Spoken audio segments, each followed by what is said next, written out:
Tonight on KQED Newsroom, why the fight over immigration and white identity politics are driving President Trump's re-election bid. Also, the Department of Justice declines to press charges in a case that galvanized the Black Lives Matter movement, while California lawmakers try to set new standards for police use of force. Plus, Chevron comes under fire from state regulators for its handling of a massive oil spill in the Central Valley. Hello and welcome to KQED Newsroom. I'm Marisa Lagos. We begin our show with the ongoing debate over immigration and race and how it's already shaping the 2020 debate. President Donald Trump continues to try to crack down on immigration at the southern border, this week announcing a new asylum policy that stands to leave thousands of refugees in limbo. He also escalated his racist attacks on a group of freshman members of Congress, all women of color. In response to that rhetoric, the House voted Tuesday along party lines to condemn the president's remarks as racist. The back and forth this week between Trump and Democrats is likely a preview of where the 2020 presidential race is heading. The president is expected to double down on his divisive message from 2016. Joining me now to discuss this, a Republican consultant and senior contributor to the Bulwark, Tim Miller, and LA Times political reporter Melanie Mason. She joins us via Skype from Los Angeles. Thanks to you both for being here. So, Melanie, I want to start with you. Before the president's tweets last weekend, this whole dust-up started off as a fight between Democrats. The progressives were clashing with House Speaker Pelosi. The Squad, these four freshman members, one of them even accused her of singling out women of color in the Democratic caucus. It was not looking good. Did Trump help them by kind of doing what he did with these tweets? I think he absolutely bailed Nancy Pelosi out because I think there was a real point of tension of what, does House leadership alienate these uprising freshman members, these women of color? And it was a really uncomfortable situation for Nancy Pelosi. And there goes Trump inserting himself into this conversation. And that gave Democrats, quite frankly, an out. It gave them a common person to focus on, to unite around. And I think he really took the heat off her, in which was a really fractious division within her caucus. Do you think that that's going to stay? I mean, clearly Trump wants to tie these four members and their very progressive positions to the entire party, hanging around whoever ends up being the nominee. I mean, is there any danger in him in that, or is that, do you think, kind of a smart calculation? A calculation on Trump's part? I mean, I think we know what Trump is trying to do, right? He is playing to his base. And this is sort of the same song that he's played in 2016, he played in 2018. And I think the question is are there diminishing returns to this strategy? Do people become sort of numb or inure to it? I think the real question is it smart for Nancy Pelosi to fully embrace these four members? Because remember, what led her to recapturing the House in 2018, it was really in more moderate districts. The freshman class is largely much more moderate, or at least much more purple, I think, than what these four women really represent. And so I think by having Alexandria Ocasio-Cortez and Ilhan Omar and others then be the face of the Democratic Party, the question is, what does that mean to these other freshmen? Right. And I want to get to that in a second. But Tim, I want to talk to you. I think the most shocking moment this week for a lot of people was what happened at a North Carolina Trump rally where attendees chanted "send her back" as the president was talking about Representative Omar. She was born in Somalia, of course, but is an American citizen and a member of Congress. You did not mince on words on Twitter as you watch this. We're going to put up this tweet. You said, "I'd say to my friends in D.C. going along with Trump, imagine how this video of the president leading a white mob in a 'send her back' chant targeting a black refugee is going to look in your kids' high school government history classes. This hatred has got to be stopped." Talk about like that. I mean, obviously you've been a critic of Trump, but yeah. I think this was a very strong statement and something we did hear from some corners of the Republican Party. Barely. Right? I mean, yeah, it was. I mean, I fired that off in a fit of pique. It seemed to resonate with some people, but that's how I felt. I looked. That video was really jarring. It felt like some of the worst of what you would see at a Le Pen rally in France or like a Viktor Orban rally in Hungary. It was un-American, and at its core, this idea of chanting send her back to a refugee. You have all of the underlying historical racial undertones with that, but then just like this anti-immigrant sentiment, right? I mean, this is not what the Republican Party has been about historically. Now, there have always been, nativist shoots within the party, no doubt. But if you look at the president, the leader of the party, I mean, Reagan's announcement speech was at the Statue of Liberty about welcoming immigrants. His final speech in the White House, his farewell address, was about the country being a shining city on the hill and being welcoming to immigrants. So that's how he bookended his presidency. That patriotism used to be ingrained in being welcoming to immigrants, and so now Trump is trying to take that word and make it more about hatred of the other, hatred of immigrants, and the rally, which he, in my view, encouraged, was extremely jarring, and I felt like the responses from the Republicans in Washington were pretty tepid. Right, muted at best. Most of them maybe condemning the chant, but not wanting to insult the president in any way. And I know a lot of these people, by the way, behind the scenes, they know it's wrong, right? And so that's the frustrating part. You know, it's like, how can you watch that video and not say that this needs to be a moment where we stand out and speak out? There's a political fear where Trump has a stranglehold over the party. It's not the entire party, right? People act like every Republican's for Trump. Well, you know, in polling that we've done, about 20% of the party's against him. That's not enough to win any elections, right? But it is, you know, 20, 30 million people in this country. You know, then I also think that there is a groupthink that happens. And they, you know, you watch Fox, you hear from your friends about all of the most extreme things happening on the left. And there's no doubt there's a lot of extreme things happening on the left. Melanie, I want to bring you back in. Can you talk about how the 2020 candidates have responded to this? Have they? I mean, you know, there's been this general sense of disgust, right, and condemnation. But I think that that's kind of what we would expect from Democrats. And I do think that this is an opportunity for them to continue their criticism of the president. But I guess the question is does any of that really move the needle or break through? I think to Tim's point, the much more interesting thing is what are the reactions within the president's own party? Because we would expect Democrats to say this is wrong. And sure enough, that's what they're saying. But it's really the question of what are his own sort of Republican compatriots saying about that, or the lack thereof, that I think is the dynamic really worth watching.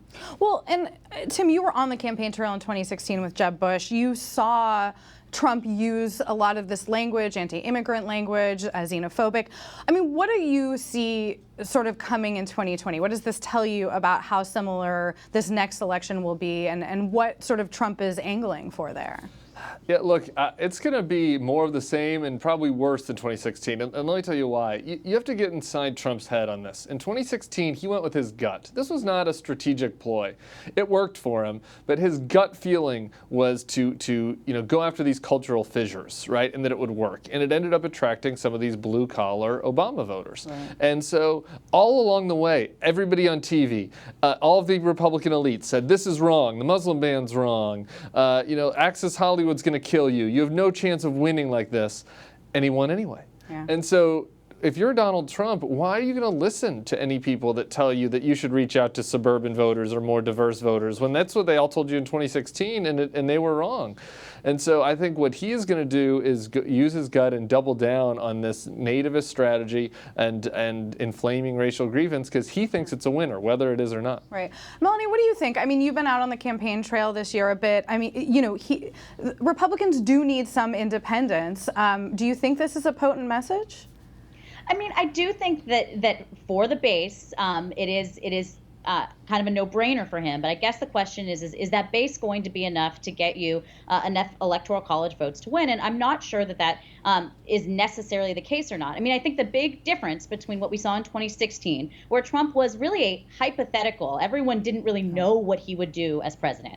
And now in 2019 going into 2020, where he's not a hypothetical anymore, we actually know what he would pursue, is a big difference in the minds of voters. And of course, we can't forget that what happened right smack in the middle was 2018. And he tried this in 2018 with the caravan. He tried to juice up his base, and it didn't work. Now, midterm elections are very different than presidential elections. And also, this is much more going to be about key swing states as opposed to sort of a national electorate mood. But I just think that a dynamic I see that's different now is that people aren't sort of wondering what Trump would do in office. They know. And I think he really benefited in 2016 from that lack of the known. I would just chime in, though, and I think that in kind of particularly in the Democratic bubble, Democrats I talk to, they don't appreciate the fact that there were a lot of voters who actually thought Trump would be worse than he is. And there was a big portion of third-party vote out there, of this anti-Trump, anti-Hillary voter who tended to be conservative, but just couldn't bring them to do it. But so he's given them the judges. Yeah, he's so done he voted for Gary Johnson Johnson or Evan McMullin, right?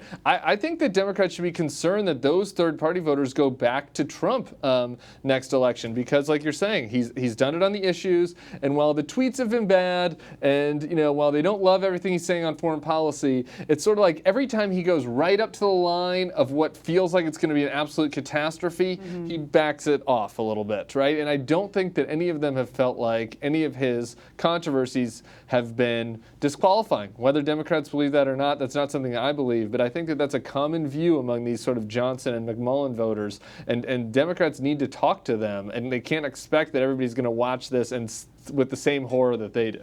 Melanie, what do you think the message needs to be for Democrats in 2020, both for these House members and for the presidential candidate, whoever that is?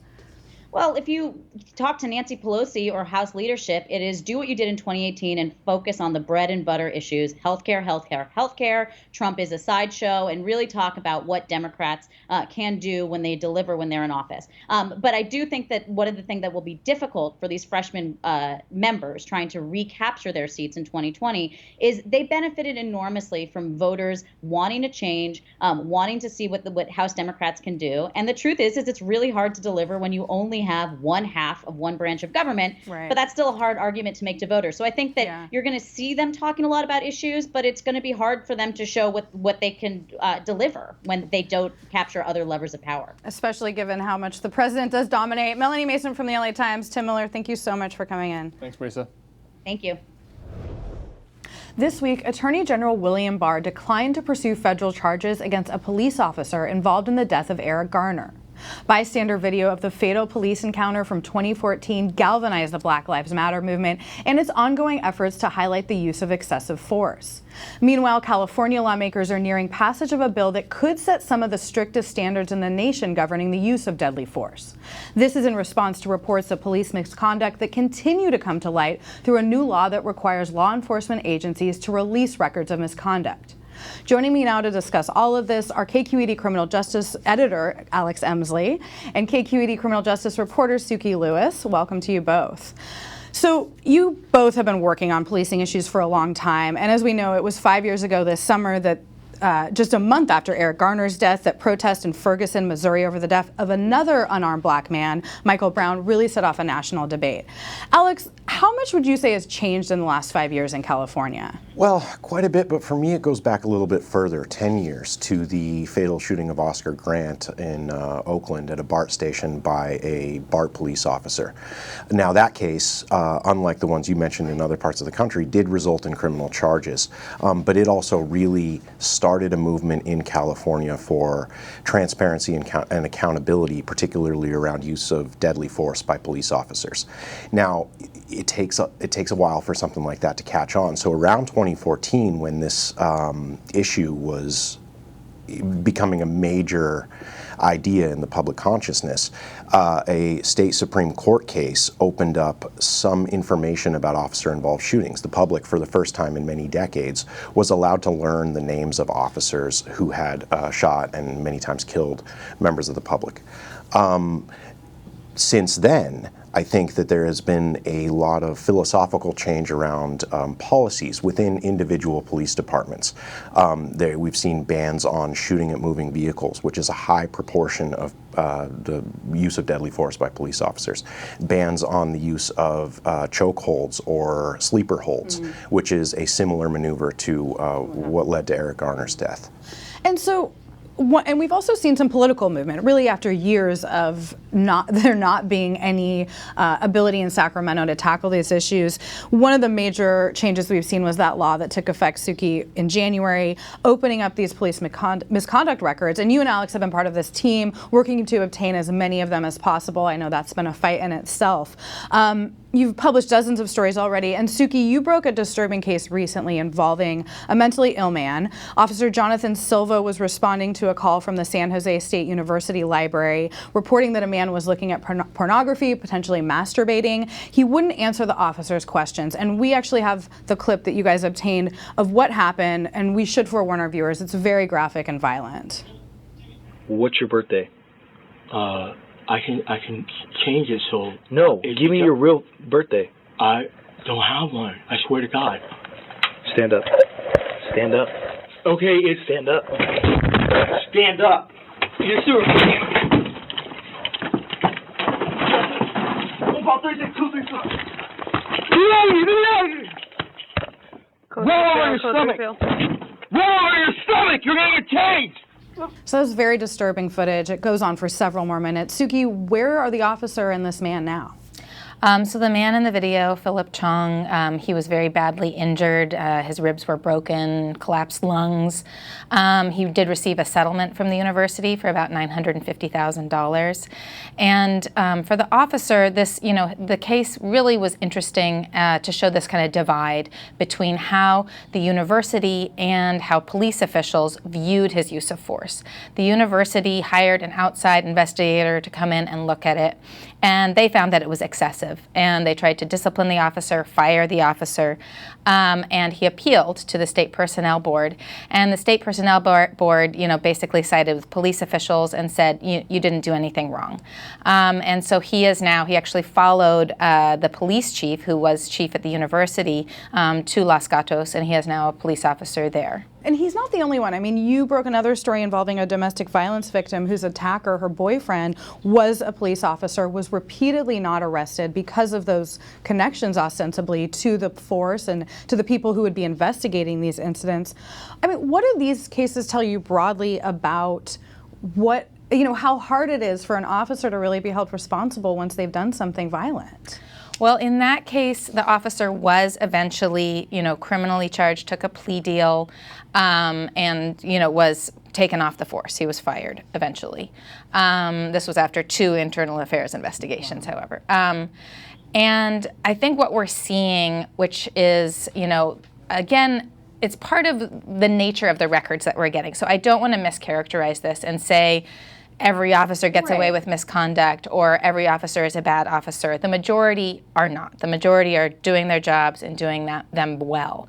Because of the records we're getting where they show actual discipline for misconduct, I think there is a pattern that we're seeing where there's very serious behavior. This is sexual assault that we're talking about, dishonesty, very serious misconduct that you would expect to have a very serious result. And in some situations, we are seeing this pattern where there are no criminal charges filed. Maybe the officer will lose their job, but there won't be charges. Or even they'll lose employment at one, place of business and, at another, and get rehired at another agency. Well, Alex, we mentioned the Eric Garner case earlier.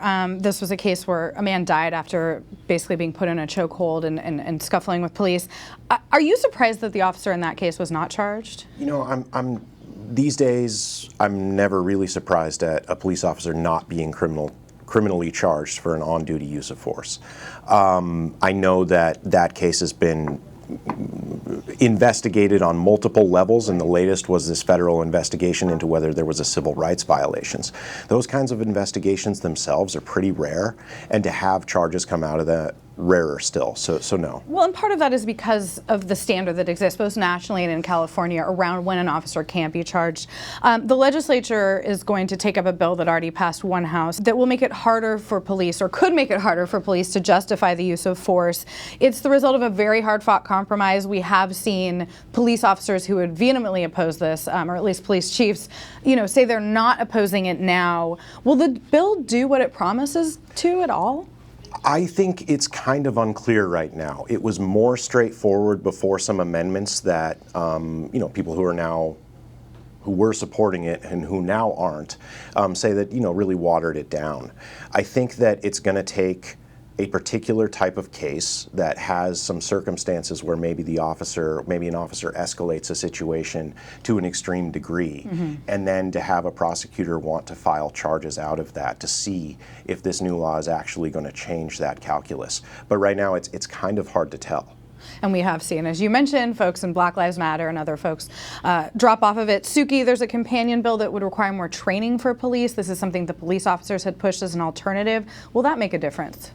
I am hopeful that it will. I mean, I think it's really interesting. It's going to give, more money for training and also especially for de-escalation techniques. And so I think especially for places around the state that don't have those kind of resources like a big city, this will give them an avenue to get training and de-escalation techniques, get access to some of these tools that they wouldn't otherwise have. And it's also going to raise the bar on what is required when they review use of force incidents. And I do think that just kind of creating more of these policies and more uniformity across the state, could create, a safer and more stable, working experience for officers and also for the public. All right, Suki Lewis, Alex Emsley from KQED's Criminal Justice Team, thank you guys so much. Thank you. Thank you, Marisa. Last Friday, KQED News revealed that Chevron had spilled nearly 800,000 gallons of water and crude oil into a dry creek bed in the Central Valley. Leaks have started and stopped since May from a well site roughly 35 miles west of Bakersfield, and a new one appeared just this week. State regulators ordered the company last Friday to, quote, take all measures to stop the flows, and said Chevron hasn't done enough to prevent future leaks. State inspectors say the spill is now contained and claim it poses no threat to waterways or wildlife. Joining me now is KQED Morning News Editor Ted Goldberg, who broke the story. Ted, thanks for coming in. Anytime. So, incredibly, when you broke this, there had been no public accounting of the massive spill. How did you find out about it, and why didn't we know about it sooner? Well, the way I found out about it is actually quite boring. I was monitoring a database that's on the Cal OES Office of Emergency Services website for another story. I'd actually been reporting on a problem at the Chevron refinery in Richmond, and I wanted to see if there are any updates. So I put in the word Chevron in the database, and I noticed this other incident in Kern County. At the time I noticed it, it wasn't as big as it is now, but I started asking some questions about it, and little by little, the new notations in the database started increasing the amount of oil and water that had come out of the ground. And by Thursday night, a week ago, that number was very high. And so that's when we learned that it was actually a much bigger deal than we originally And do we thought. have any sense why the state government didn't make this public? So they have not responded to those questions. And actually, lawmakers are interested to find out why it wasn't publicized. Not just state lawmakers, but yesterday, Senator Dianne Feinstein issued a statement about that. They did send out notices to the appropriate government agencies. Chevron reported the incident, like I said, to Cal OES, and the agency that regulates oil and gas operations in California had done some work on it. It just wasn't widely known. So what do we know about what caused the spill and what mistakes Chevron made perhaps after it started? So what we're reporting today is that Chevron has revealed a little bit about what may have caused the initial spill. They were doing some maintenance work on an old well that had been plugged up, but it had been damaged. We don't know exactly why or when. They wanted to replug the piping in the well, so they took out concrete that was in the pipe to put in new concrete to plug it up again. Apparently, when they pulled that concrete out, that's when oil and water started flowing up from the ground. Interesting. And there's been a couple of different sort of leak points, it sounds like. You know, we heard earlier that the state officials are saying the public is not at risk, the environment is not at risk. Do environmentalists agree with that assessment? No. Right when this whole thing started coming out a week ago, the state and Chevron emphasized that no drinking water would be affected by this. The nearest farm, I think, is 6 miles away, so there was, from their point of view, no problems for sort of the agricultural community in that area. But environmentalists say, hey, at some point, there could be drinking water that we may need here, and the damage that's being done to the ground area in this portion of this very, huge oil field could be, lasting a long time. And this is a lot of oil we're talking about, right? I mean, it is mixed with water, but can you just put in context, like, how does this compare to other oil spills we've seen in California? Well, before I do that, I want to make mention, they are trying to get a much more precise amount of oil. Right now, they estimate that it's 800,000 gallons of a mixture of oil and water, and that about a third of that, which is about 265,000 gallons, is crude oil. But they're in the process of getting a much more refined measurement of that. So we may see a new number in the coming days. But to answer your other question, they're really, at this point, comparing many of the environmentalists are to a major disaster that took place on the Central Coast in 2005. You may remember that particular incident with the All Plains Pipeline Company. That was actually less oil, but in a much different area, and it had come from a pipeline. This is, not as close to residential areas and urban areas. Right, and a sort of sensitive environmental area. One thing that happened sort of as these revelations came out was that Governor Gavin Newsom moved to fire the head of the state's Division of Oil, Gas, and Geothermal Resources, who oversee these types of permits and regulations. Can you talk about why this man was fired? Did it have anything to do with this spill? It just happened at around the same time. Last week, the governor had gotten word from news reports that had gotten information from a number of consumer groups that revealed two things. One of them was that employees in this particular agency that regulates this industry had investments in the companies they were regulating. That was obviously a conflict of interest. And then they revealed that a very large number of hydraulic fracturing licenses, fracking permits, had been given to companies. So the governor then ordered the firing of the head of the agency. He replaced that person with somebody else. And the same day that person had the new job, that's when he issued a new order to Chevron on the incident that we've been talking about. So a lot kind of moving around. Can you put in context, you have been reporting on other problems at refineries, for example, in the East Bay and the Bay Area. Just talk about how it seems like, I think in California we think of ourselves as very progressive and sort of moving away from oil, but it's still a huge industry and one that has caused problems in other communities, right? Oh, without a doubt. In the Bay Area, there are a handful of refineries in Contra Costa County and one in Solano County, the Valero refinery in Benicia, that we've done a bunch of reporting on. And you mentioned Chevron in Richmond. There have been a number of accidents in the last few years that we've reported on. Obviously, the biggest one took place at Chevron more years ago than that, but both the Chevron refinery and the Valero refinery have had a significant number of problems. We've reported on them, and we've also reported on the Shell pipeline that goes from the Bay Area down to a similar area where these oil wells are. There have been a number of pipeline breaks on a major pipeline that's actually up for sale right now. So a lot going on in this industry. I know you reported yesterday that there is some political fallout already. Give me a sense of what might happen next around that and the investigation into this spill.